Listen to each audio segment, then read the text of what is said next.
Okay, so this is a touch on DVTs, pulmonary embolus, and the novel anticoagulants, as well as venothromboembolic prophylaxis in the ICU.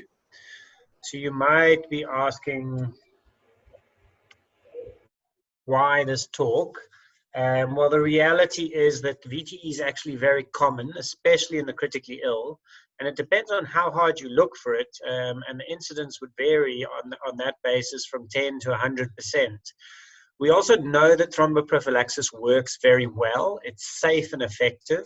And if you want to break it down to numbers needed to treat to prevent a DVT is 7 patients. You prevent a fatal pulmonary embolus every 182 patients you write up for thromboprophylaxis. And it also has an effect on all-cause mortality. So every 97 times you write it up, you have one less unexplained death. It's interesting to note in our own practice bundles in ICU where we try to do quality improvement, the thromboprophylaxis comes under actually our VAP bundle. You can't really give a direct influence on thromboprophylaxis related to VAP incidents, but it is in there as a quality improvement measure, and it does reduce all-cause mortality according to the evidence. There are good evidence-based guidelines out there, various versions. But the sad thing is that we're not very good at giving a medicine that we actually know works very well. And if you look at international publications looking at how do we improve hospital safety, because we know hospitals are dangerous places to be, and this is a paper from JAMA, and you can see that venothromboembolism and giving appropriate prophylaxis was right up there with the greatest strength of evidence to support it as making a difference for patient outcomes. You can see many other things that are linked to surgery and also ICU care in terms of central venous catheter-related bloodstream infections, pressure ulcers, ventilator-associated pneumonias. ICU is a dangerous place to be, and you need to have good quality control measures in place for all of these to make sure you're doing them safely.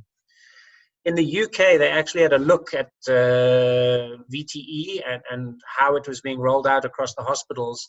And they noted that there was a failure of the Department of Health to fully implement thromboprophylaxis regimes across the hospitals, and noted a 30 to 40% take-up rate in orthopedic surgery. And most of the evidence actually comes from the orthopedic literature and how best to optimally prescribe it for patients. And then in 2007, based on that Health Select Committee report, they set up an expert group on VTE, and they actually recommended in the UK that thromboprophylaxis be made mandatory, and it's embedded in the clinical negligence scheme that if you didn't write it up when it should be written up, that's actually negligent. So where is all this evidence coming from that this is such an important aspect and it's not done very well? This big study in the Lancet in 2008 looked at surgical and medical patients, over 68,000 patients. It was a multinational study. And they did a risk assessment of what the risk was of thromboembolic disease, and they found that 35,000 of those patients, so just over half, were at risk of thromboembolism. And only 58% of the surgical patients received prophylaxis, and only 39% of the medical patients received prophylaxis. And so this paper concluded that there was a need for hospital-wide strategies to ensure risk assessment and appropriate thromboprophylaxis being given. And here you can see in most of these quality improvement things, you need a compliance rate above 80 to 85%. And across all these countries, there were varying levels. And only the Germans were suitably efficient in terms of giving prophylaxis when it was indicated. So why is it so? What are we going to look at in terms of the nitty-gritty? Because there are reasons not to give thromboprophylaxis. But what we need to cover in this talk is the best care practices, and that would relate to the timing. What are genuine contraindications? Okay, so we're going to cover difficult clinical situations. We'll look at heparin-induced thrombocytopenia, and we'll discuss a bit on monitoring. We'll look at other methods apart from the thromboprophylaxis, and we'll just have some slides on the new anticoagulants and a discussion on how we can actually get better. So this is just to show you that people do die. We always see it discussed at the morbidity and mortality meetings. That must have been a PM, a pulmonary embolus. but it's not often validated not always validated in the post-mortem findings. But in this paper, they looked at 600 patients, and where there was a clinically suspected PE, they found it in 13 of 33 patients, and in those it was actually assessed to be the cause of death in just under half of them, 45% of them. And then in the other patients, they found an unsuspected PE in 73 patients, and it was assessed to be the actual primary cause of death in 77% of those patients. And then they commented in this paper that abdominal surgery, septic shock, and acute renal failure were associated with a misdiagnosis.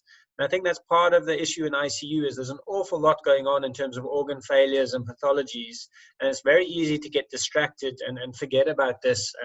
And the risk factors in those subset of patients are high in terms of them being independent risk factors for increased thrombotic complications. So it's important to realize that. I just want to point out the acute renal failure issue as well, because everyone thinks, oh, you've got a bit of uremia going on, therefore you're not clotting. Quite often these acute renal failure patients are pro-thrombotic when you do TEGs on them. So there are guidelines that say that the VTE works, okay, and the thromboprophylaxis works.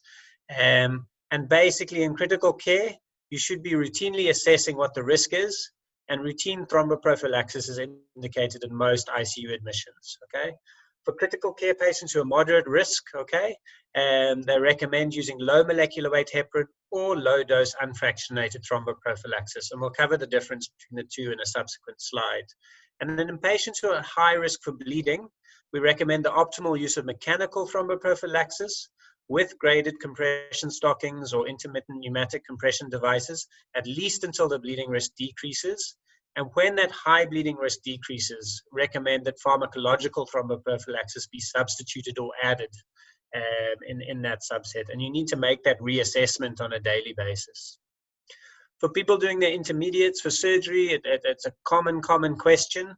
And there are various models out there for assessing the risk of patients for developing VTE. There's a lot of focus on ERAS surgery, but you can have a look at if the total anesthetic and surgical time is more than 90 minutes. So that's, you're lying down on the bed, the anesthetist does their thing. You've got to be finished in under an hour and a half if it's non-pelvic surgery, or under 60 minutes if it's pelvic surgery, in order to say that there's actually a relatively low risk.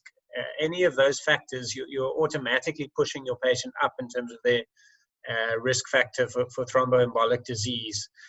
So I would say the majority of operations would fall into that section, especially in general surgery. And then you can see there's various other risk factors which all increase the risk.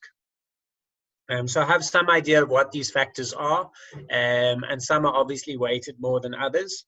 But you don't need many risk factors to push you into the realm of actually saying thromboprophylaxis is definitely indicated. And this is probably the one paper that I would highlight in the whole talk that I'm giving as the most important one. It's a paper in chest. It looked across a big number of ICUs and a large cohort of patients, and it looked at a crude outcome of ICU and hospital mortality. And it looked at those patients who did not receive thromboprophylaxis within 24 hours of ICU admission. And the ICU mortality was 7.6% versus 6.3%, and that was significant. And that translated through into the hospital mortality as well. And this association remained significant after adjusting for other covariates. So they did adjust in the study for were these patients actually more sick, and that's why they had a 24-hour delay. But just to break it down for you, mortality effect of a day's delay in thromboprophylaxis was 3.9% in multiple trauma, 8% in sepsis, 15% in cardiac arrest, and 9% in patients with pre-existing metastatic cancer. So you can get a sense of the impact of these risk factors on venothromboembolic disease from this paper as well. So for the registrars, it's important that you actually, when you clock the patients in and you're admitting, you start asking that question of thromboprophylaxis right from the start, not let's wait till the following afternoon just because we're going to err on the side of safety. You may actually be disadvantaging patients by doing that. So just in terms of timing, it's quite interesting. The Europeans and the Americans have different approaches, okay, in terms of whether you actually even give thromboprophylaxis pre-operatively versus just post-operatively. If you're giving low molecular weight heparin, and you'll see this timings are slightly different on some of these slides because it does vary between the different guidelines, but the principles are there. But you should be giving low molecular weight heparin within 6 to 12 hours of the completion of the operation. For newer agents such as fondaparinux, dabigatran, and rivaroxaban, you can find various iterations. Dabigatran's down to even 4 hours in some guidelines, that you can give it that soon after the operation. Obviously not going to give it to someone who's bleeding, but if the patient's not bleeding within 4 hours of the operation, you need to start thinking of, I should be giving some thromboprophylaxis now. Just remember that surgery itself is a big risk factor. It promotes a prothrombotic state to insult the patient that way. For the anesthetist, neuroaxial blockade and VTE prophylaxis, monitoring mandatory for a minimum of 12 hours if you're doing these blocks, ideally for 72 hours. So you need to make sure your patient can come back and access healthcare if you've done a block and they get thromboprophylaxis afterwards. Generally, they are being kept in hospital. Catheter should not be placed or removed within 12 hours following a low molecular weight heparin dose. So if the sisters have given it in the morning and you've got an epidural, you do need to wait 12 hours before taking it out. And that time period is actually recommended to be longer, 22 to 26 hour delay for the novel anticoagulants and 36 hours for fondaparinux before you pull out a epidural catheter. Low molecular weight heparin should not be commenced less than 2 hours after insertion or removal. Okay, so if you have put in an epidural and they come, you should be waiting a little bit for that. You're already waiting a little bit because of the surgery anyway, and should be delayed for 24 hours if there's blood in the needle or catheter during insertion. So this is something that needs to get fed back to the high care units and to the ICUs. If you've really struggled with that epidural and prodded and poked and had a lot of a bloody tap, that needs to be communicated because you don't want an epidural hematoma. So in that setting, communicated that the low molecular weight heparin does need to be delayed for 24 hours because of that difficulty. For novel agents, you can actually commence them 6 hours for rivaroxaban and a 1 hour delay for dabigatran after the epidural placement. Just comparing low molecular weight heparin to unfractionated heparin. This paper from the New England Journal of Medicine, 3,700 patients.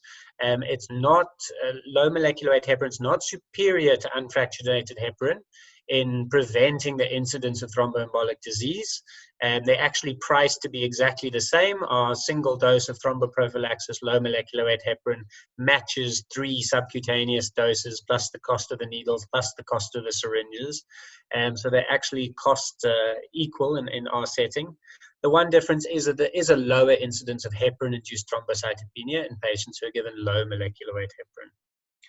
So what about heparin-induced thrombocytopenia? So typically it would occur 5 to 10 days after the start of heparin therapy. You do get different types, type 1 and type 2, and it can occur just after flushing a single line. Just to bear in mind, you don't need to put heparin into your A-line flushes. We don't do it in ICU, and there shouldn't be heparin in them. And you can get delayed onset hit after a single dose, and it can present later down the line. It's IgG antibodies that activate platelets through the Fc receptors. And then we always think of thrombocytopenia and bleeding complications, but actually what happens quite commonly is that patients develop thrombotic complications and they end up with skin necrosis at the site of injection. And that's quite often a giveaway that this could be happening. The incidence is relatively low. It's 2.6% in patients on unfractionated heparin and 0.2% in patients on low molecular weight heparin. And then it's even lower if you go into the novel agents such as fondaparinux, okay? And then it seems to occur more commonly in females and males, and occur more commonly in cardiac surgery patients versus general surgery patients versus medical patients. So when should you suspect it? Well, if there's an otherwise unexplained thrombocytopenia, and that's a bit tricky in ICU because we generally have quite a lot of sepsis running around, and that's quite often the primary driver, or some form of extracorporeal machinery that could be driving thrombocytopenia, like a dialysis machine or an ECMO machine. Just remember they can get venous or arterial thrombosis associated with thrombocytopenia. And it's actually not an absolute platelet count in order to say that this is a drop in the platelets. It's just a drop of 50% of a previous value. Okay, so it's independent of the absolute platelet count. Again, just to stress, necrotic skin lesions in an injection site, keep your eye out for that. You can get anaphylactoid reactions occurring after the IV administration. And the treatment for this is quite, when I initially started researching this talk, it was more than I initially thought. And I'd missed this when I was studying for my intermediates. You need to stop the heparin and switch to other anticoagulation for 2 to 3 months if no thrombotic complication, or 3 to 6 months if there is a thrombotic complication. So they need to go home on some other form of anticoagulation for a long time following this. What are genuine contraindications to thromboprophylaxis? Well, I wouldn't write it up for someone with a platelet count under 50, or if they've got an underlying coagulopathy with an INR greater than 1.5. If they've got active bleeding, I wouldn't be writing it up, or if they've got a known bleeding disorder. And then in this guidelines, they actually said if you've got a lumbar puncture, epidural, spinal anesthesia, they wouldn't give it within the previous 4 hours. Okay. And then the other area where it comes up for discussion is if you've got someone who's had a severe stroke. Obviously, they're at risk of thromboembolic disease based on their immobility and issues related to that. So do you give it to someone with a new ischemic or hemorrhagic stroke? Ischemic strokes, it comes up for discussion based on the size of the stroke area, whether you could immediately start anticoagulation. Again, with the neurosurgical kind of bent, because this often comes up, I've had a head injury, when can we safely start? They've had a neurosurgical procedure, when can we safely start thromboprophylaxis? These patients don't normally spring up from the bed straight away. So in this paper, they looked at 1,170 elective neurosurgical patients across 6 randomized control trials. And basically, the numbers broke down to this. For every 1,000 patients, they said 91 VTE events would be prevented by writing up the thromboprophylaxis. Now, when you start to look at this literature, what is a VTE event, okay? Is it just that you found it? Is it that they had a proximal DVT, or did they have a pulmonary embolism? Okay, and if it is a pulmonary embolism that you find, is it even a symptomatic pulmonary embolism? So in this study, they broke it down quite well. They said it was 91 VTE events, of which 35 were proximal DVTs or a pulmonary embolism, and 9 to 18 of those were symptomatic, okay? And then in that same 1,000 patients, you would end up with 7 more intracranial hemorrhages and 28 more minor bleeds. So if you break it down to what is significant between those two, it's probably at equipoise. And I do defer to the neurosurgeons, because to have something bleed in your brain, there's limited space there. So in terms of equipoise, I'd prefer the more passive pathology rather than the active bleeding pathology. So we let them guide us for that. But typically for a traumatic brain injury with no severe things, you can start to discuss it after 48 to 72 hours. Just in terms of renal insufficiency and thromboprophylaxis, this slide summarizes it quite well. You can see that the only one that's safe in renal insufficiency is unfractionated heparin. Okay, 5,000 units, either BD or 3 times a day, 8 hourly. All the other agents, including the newer ones, are not recommended in renal failure. And enoxaparin or low molecular weight heparin, it does seem to accumulate in patients with renal impairment. So that's why they list their precaution of use. I think during the COVID pandemic, we've realized our dosing in terms of prevention and even therapeutic has been a little bit all over the place and needs to be individualized. This was looking at patients in the ICU, what are effective levels, and they were measuring anti-10A levels. And they actually postulated that the optimum dose in the ICU setting was 60 milligrams. And they were trying different doses to see which was the better one-size-fits-all. I think it does really depend on your patient demographics and the context as well. And this is also substantiated in unfractionated heparin dosing as well, that we don't do it well in ICU. Remember, our patients quite often have circulatory problems, and we're giving a subcutaneous medication, and they have very altered volumes of distribution in the ICU due to all the fluid administration and other things going on. So we do need to be careful of our dosing, and where possible, measuring it that does help. and it's even more important probably in pregnant patients or postpartum patients and in the morbidly obese. This diagram is known by quite a lot of the old surgeons in terms of what the factors are, what works on what, and how does the clotting cascade actually work. This can be crammed before an exam, but what it actually breaks down to, and probably what you really need to know, is that there's an intrinsic pathway and an extrinsic pathway. They both work on factor 10A, and 10A is converting prothrombin to thrombin, and thrombin is converting fibrinogen to clot. Okay, and there you can see where there's indirect and direct factors working on 10A, and dabigatran's actually a direct thrombin inhibitor. And that's just so you understand where the mechanism of action of the novel agents is. Okay, just in terms of direct thrombin inhibitors and then their application in ICU, maybe it has a role with heparin-induced thrombocytopenia. Monitoring can be a challenge, and there are antidotes now available. We used to give factor 7A as a big dose if we had bleeding complications, because there wasn't a direct antidote, but that has now been developed for these inhibitors. These are the different agents. I'm going to skip over this, but if you want to start comparing little differences between them, they're here. And then just to show you in elective orthopedic surgery, these are all the big trials sort of looking at whether you should be using these novel oral agents, because some of these newer agents can be given orally, and whether you should be giving them as subcutaneous injections.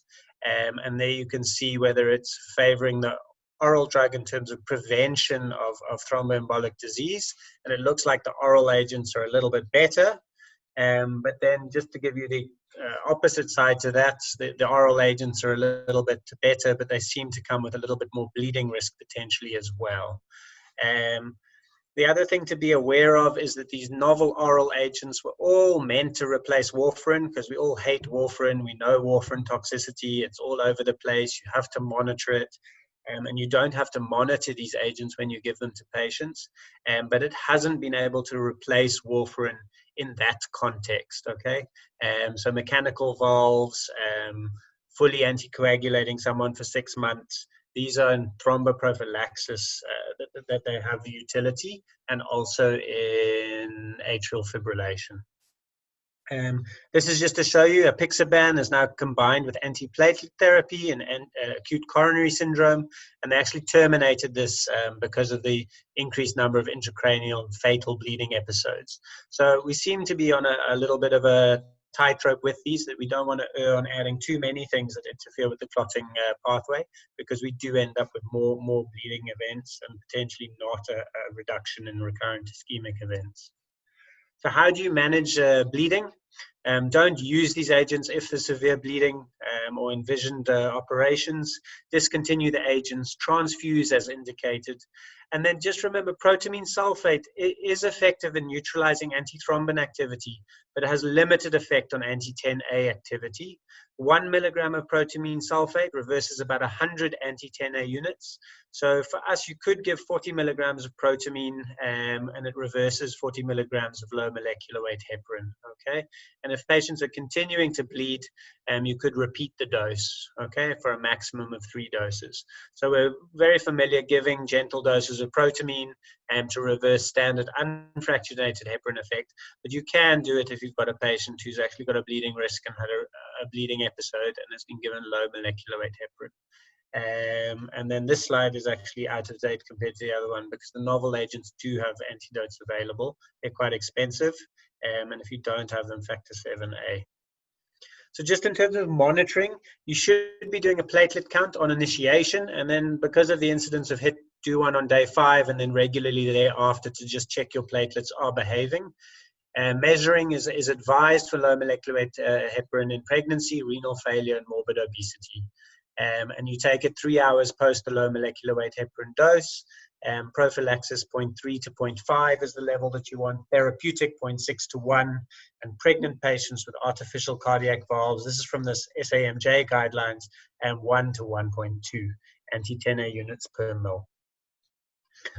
This is a slide just to show you that the VTE risk doesn't disappear over time. It actually does accumulate, and it's not just during the course of their ICU stay that the patients are at risk.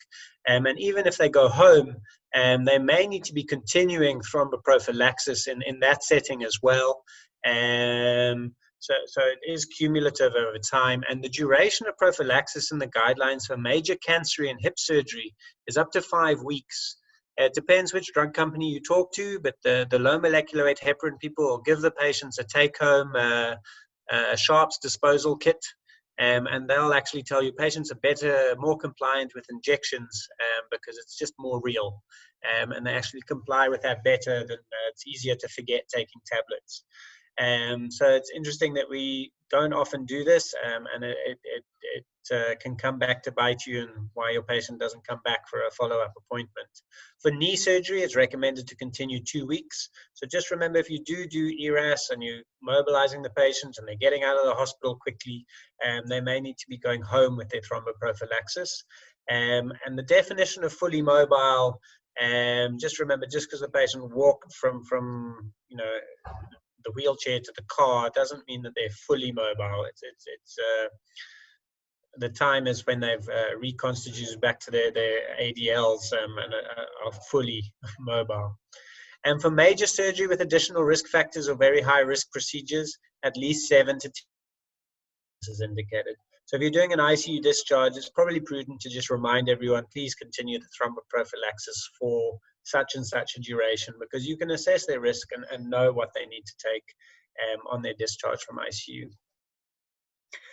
These slides are just to look at the other methods. This is a Cochrane review in 2008, looked at 11 studies, and it was looking at the combination intermittent pneumatic leg compression and pharmacological prophylaxis. And it showed that combined therapy reduced symptomatic PE from 3% to 1% and DVT from 4% to 1%, with aspirin making no difference.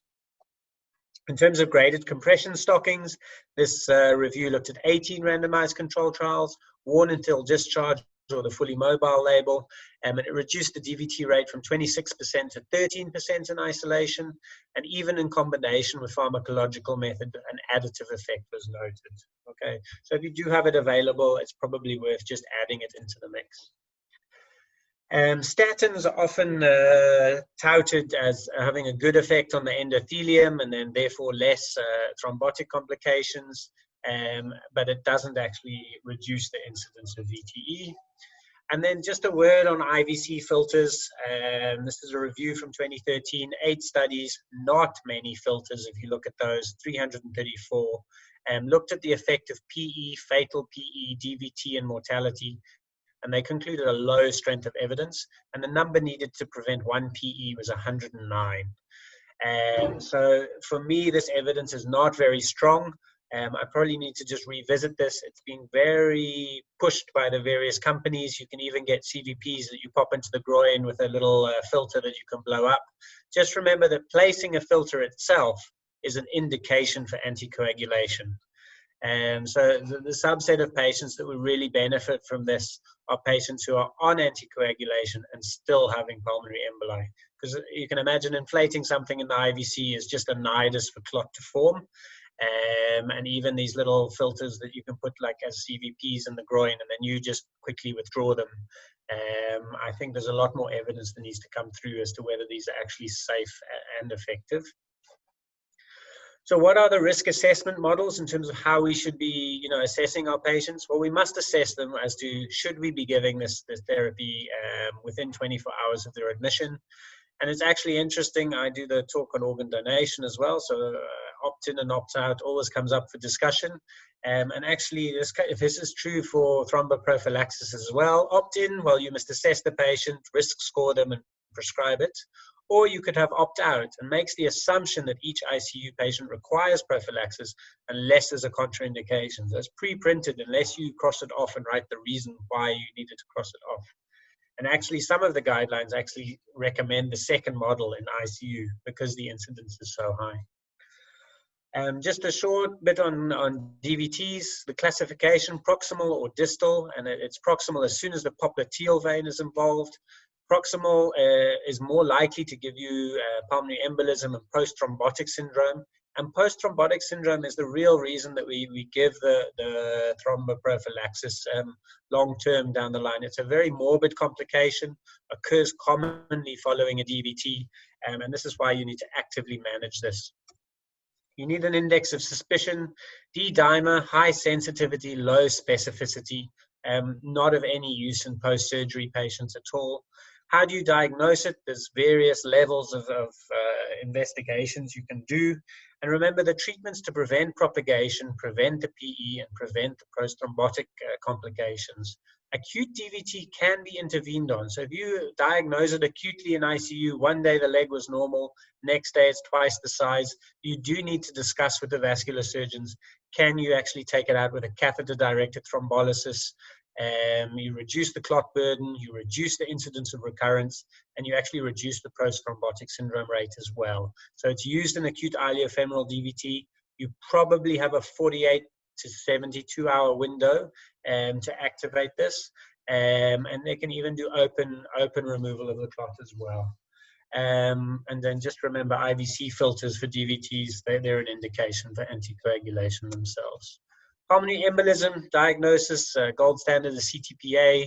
You can use VQ scanning as well. And the treatment always comes up for discussion. Thrombolytic therapy, when do you actually have to thrombolize? Well, that would be in a hypertensive patient with right ventricular dysfunction.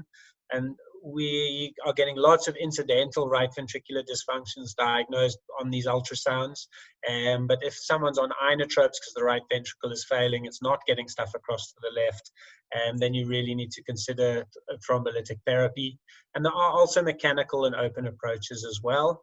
And the patients obviously need anticoagulation long-term down the line. So practical guidelines for ICU, take-home messages. Opt-out policy comes up for serious discussion. Dosing it standard at 6 p.m. in the evening potentially reduces the, we gave the dose, we can't take the epidural out now. And also you'll be able to give the doses not the following morning following surgery. You'd be asking, can I give it that night? We need to audit our compliance as to what proportion of patients are we screening appropriately and prescribing this medication appropriately. And that needs to be fed back, and this is part of the education of ICU staff because you guys are the ones writing it up. I think having a plan as to what is the thromboprophylaxis strategy on discharge is actually quite important. And for high-risk patients, really, the other methods are additive in terms of the prophylaxis. And that original slide of the effect of that 24-hour time delay, and time does count in writing this up. Thank you very much. Are there any questions from the group? Dave, can I ask? It's Matt Huntington here. About stopping heparin infusions before like a procedure thing. So now we've got this patient in D22 that is on a heparin infusion, potentially going for a sinus washout tomorrow. And the surgeons are asking about it. How far do you still have to stop that? 12 hours in advance. You mentioned something about stopping it only for 2 hours before. You just check the ACT. Yeah, so I would use real-time monitoring. So in our patient, we know we've done a TEG on him before and know he's actually, all his bleeding risk is actually related to the heparin administration, and he doesn't have any other deficiency because he's a long-term ICU patient, so he may be deficient in other factors. So we know that in him. And then it does just depend on what the ACT is, and that you can judge how much time it would take for that to come down. We see it in the post-cardiac patients where they've had an ACT or targeted around about 100, 300 while they're on bypass. And then when they come out from theater, it'll maybe be 180. And then if you want to acutely reverse it, then we give a little dose of protamine to do that. So for me, stopping it sort of 2-3 hours beforehand, if your ACT was in the range of 180, 160, it should be drifting down quite quickly. And if it's not down, then you do have a pharmacotherapy option that you can give to actually reverse it acutely, and take it from there. So for me, we can stop it and just monitor it via the ACTs. Everyone? Cool. Thanks, Dave. Okay.